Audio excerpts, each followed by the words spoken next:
Okay, so today's video is about scoliosis, and part of it is going to be about spina bifida as well, because that is what mine was caused by, I believe. So, yeah. I have my little thing here because I did some research on the whole scoliosis, everything. So,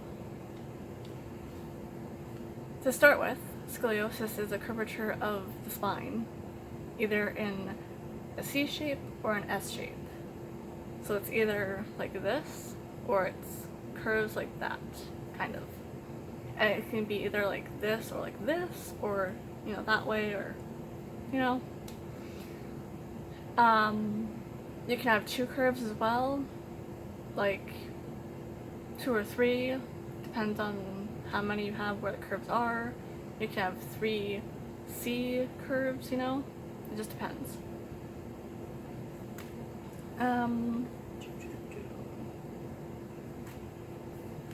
Most cases are supposedly idiopathic, which means they are unknown, but anyone who has experience with it itself knows that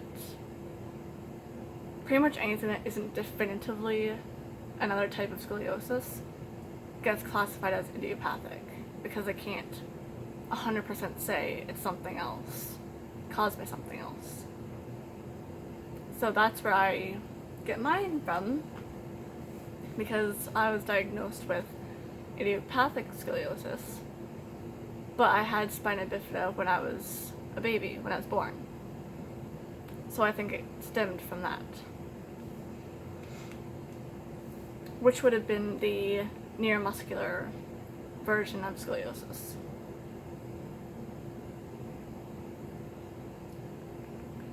If it's not idiopathic, it will be either caused by environmental issues, or it'll be birth, yeah. So like issues from birth, like spina bifida.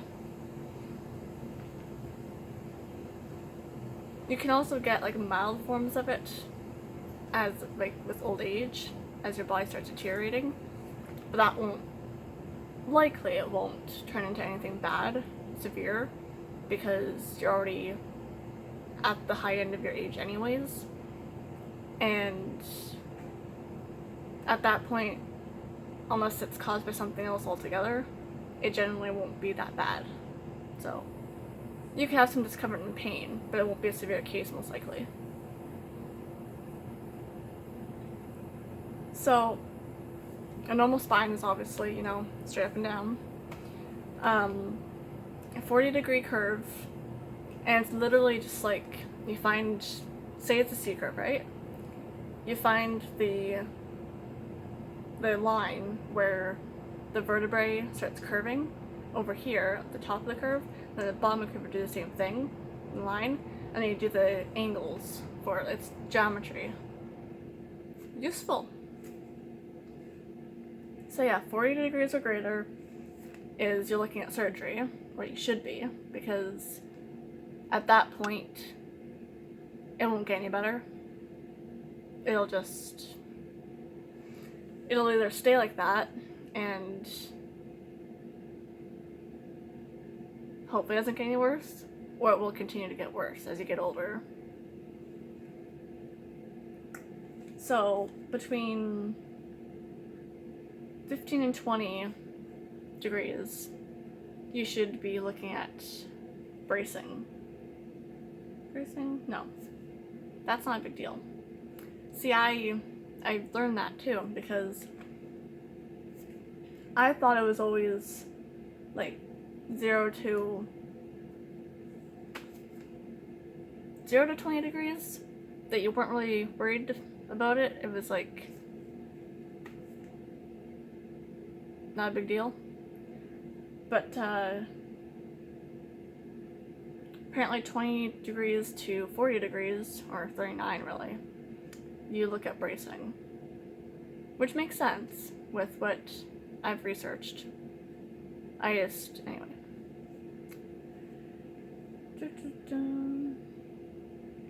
Severe cases can cause a lot of pain and heart problems because of the curvature of the spine, depending. It can, obviously manipulate the organs and put pressure on it, the heart. The lungs, same thing. It can't crush the actual lungs itself physically, but it can manipulate the other organs and the rib cage into putting pressure on the lungs, which would create breathing issues.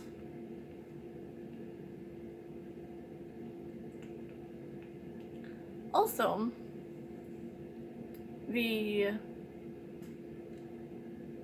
stomach is affected, obviously, for the same reasons. It twists and squeezes it, depending. And same with the bowels, so you can have difficulty pooping.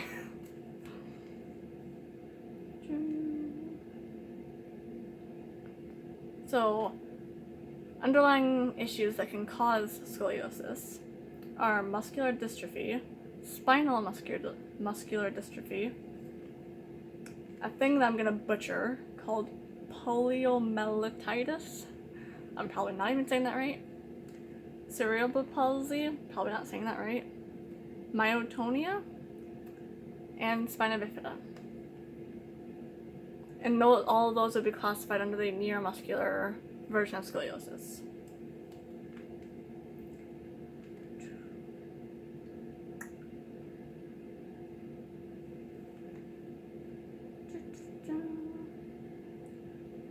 So most cases of scoliosis, it's really common, more common than the average person would probably think. So most cases are not very severe. They're mild at best. But of the few severe cases that there are, they can be very severe. Obviously, like I said, with twisting, manipulating the heart and the lungs, the stomach, the bowels, and not just physically being warped. And then with surgery, that's another topic altogether. Depending on where obviously your curves are, or your curve, because you can have one or you can have multiple, they fuse you from the point where it starts to curve and then to obviously the point up top where it stops curving. So some people can have a fusion that's this part of the spine at this part, or wherever. Or cases like mine, I had a curve all throughout my spine. So I had my whole spine's fused, which means, and by fused I mean for the surgery they used rods and screws, and they put rods on either side of your spine and then use the screws to screw them in to secure them like that. And over time, as if you're at that point already, they're probably going to get worse as time goes on. So generally the rods, they bend with the spine as it continues to bend throughout life. Sometimes the rods break, sometimes the screws break, whatever,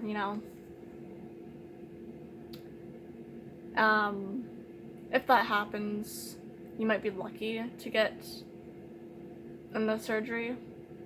Some people are lucky enough to get the surgery to have broken screws removed, or rods, or replaced. But depending on where they are, some surgeons might not do it because they don't want to risk it with where they are, where they're positioned. So, and I know someone actually who has scoliosis itself, but is in that position where her rods broke, her screws broke. I believe it's her screws. And no doctor, no surgeon will help her because of where they are, where they broke. But anyway, that's into my healthcare videos that I covered how my personal experience has been. So, spina bifida is a gap in the unborn baby's spine. What are they called? What are they called? Spinal. I have it somewhere in here.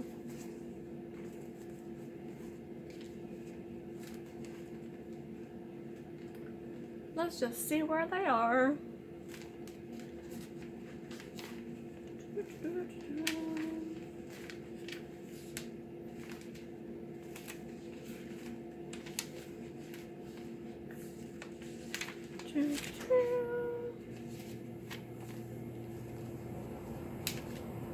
This is entertaining. La.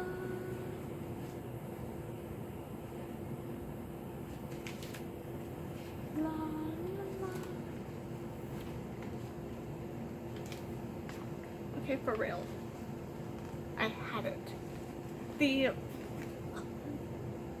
I don't know the name, I can't figure out the name, but you know, the spine is created like with each piece of bone makes up the spine. So spina bifida is when one of those pieces is missing, so there's a space. So the spinal cord itself and the membrane surrounding it, there's a gap.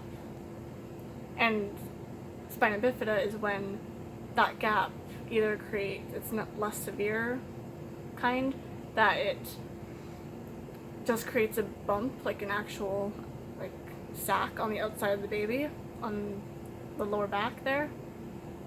And that sac, the less severe kind, the sac would just have just air, because that's all. I gotta find that to better describe that. I want to make this proper.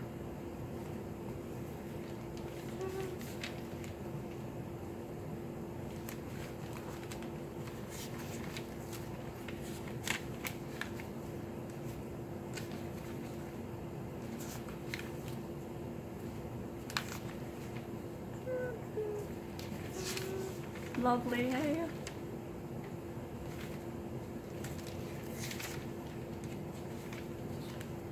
My research.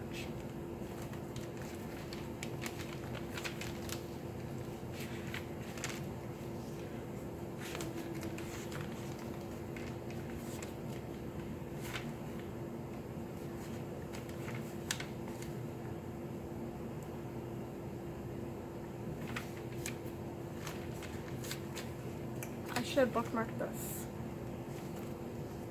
Should have, instead of going through my whole freaking book. I had this thing to go through. Hopefully nobody's left yet. But I want to explain this properly.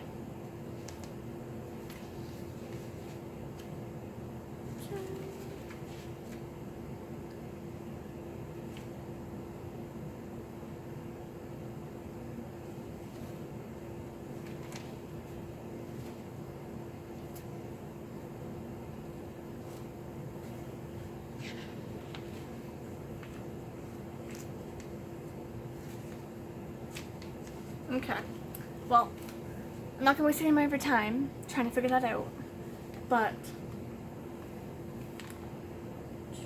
occulta is the least severe kind of spina bifida, and the sac on the back of the baby is covered in hair.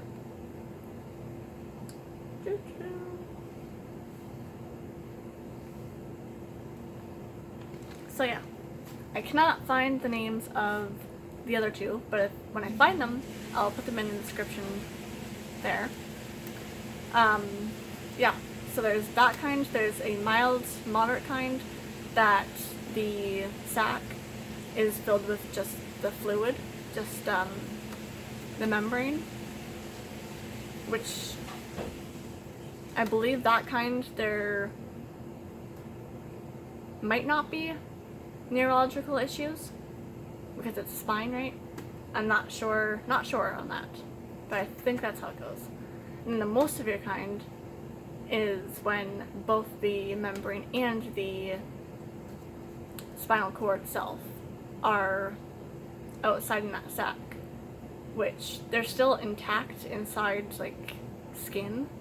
They're not like popping out of the human, but the sac it's a sac on the baby's back, so it's like protruding out, right? So that will definitely lead to neurological muscle issues. Yeah. That is the most severe kind that when people refer to it, that's generally what they mean. So I had the least severe kind, which is just the sac with nothing in it, just the space in the spinal bone things. I don't remember what those are called either. But yeah, that's what I had. And then I had hair on that too, and then that went away. I no longer have the sac, so I'm not sure what happened with that, but I definitely had that because the doctors told my mom that I had it, and that can cause scoliosis. So I think that's what happened with me. Anyway, hope you liked hearing a little bit about what scoliosis is all about and a little bit about one of the causes of it. If you'd like to know any more, feel free. I'll answer questions. I love educating people on it, so don't be afraid.